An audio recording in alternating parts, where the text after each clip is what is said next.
কালকের স্ম্যাকডাউনে রক তিনি ভয়ঙ্করভাবে আক্রমণের শিকার হতে পারেন সেথ রোলিন্স এবং কোডি রোডসের কাছে। আপনারা যেমনটা জানেন যে টানা 3টি স্ম্যাকডাউনের জন্য রক তিনি অফিসিয়ালভাবে কনফার্ম রয়েছেন, যার কারণে কালকে স্ম্যাকডাউনে দেখা যাবে রককে এবং দেখা যাবে কালকে স্ম্যাকডাউনে কোডি রোডসকে। কারণ ডাব্লিউডাব্লিউই তারা অফিসিয়ালভাবে কনফার্ম করে দিয়েছে যে রেসলম্যানিয়া আগ পর্যন্ত কোডি রোডস তিনি আসবে স্ম্যাকডাউনে। কালকে যেহেতু কোডি রোডস তিনি আসতে চলেছে, তার সাথে আসতে পারেন সেথ রোলিন্স এবং রেসলম্যানিয়া নাইট 1-এ আপনারা যেমনটা জানেন যে একটি ট্যাগ টিম ম্যাচ হতে যাচ্ছে এদের মধ্যে। তা নিয়ে হয়তো কালকে স্ম্যাকডাউনে রক, সেথ রোলিন্স এবং কোডি রোডসের মধ্যে প্রোমো কার্ড দেখা যেতে পারে। সেই প্রোমো কার্ডের এক পর্যায়ে গিয়ে হয়তো রককে আক্রমণ করতে পারে ভয়ঙ্করভাবে সেথ রোলিন্স এবং কোডি রোডস।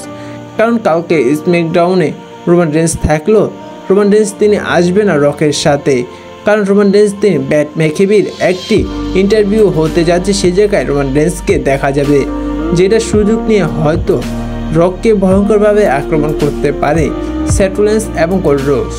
হয়তো সে সময় রোমান রেন্সের ব্লাড টেনের মেম্বারগুলো রককে সেভ করতে নাও আসতে পারে।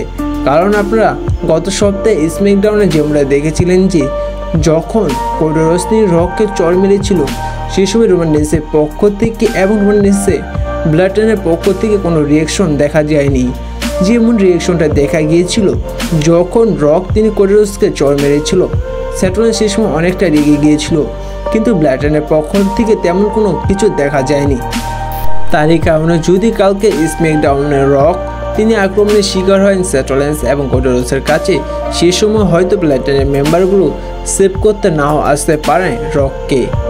আর হয়তো রককে দেখা যেতে পারে কালকে স্ম্যাকডাউনে পল হেইম্যানের সাথে। পল হেইম্যান হয়তো তিনি আসতে পারে রকের সাথে, কিন্তু এই বিষয়টা অনেকটাই কনফার্ম যে যদি কালকে স্ম্যাকডাউনে রক তিনি আক্রমণের শিকার হয়, তাহলে কোনো ব্লাড টেনের মেম্বারগুলো রককে সেভ করতে আসবে না।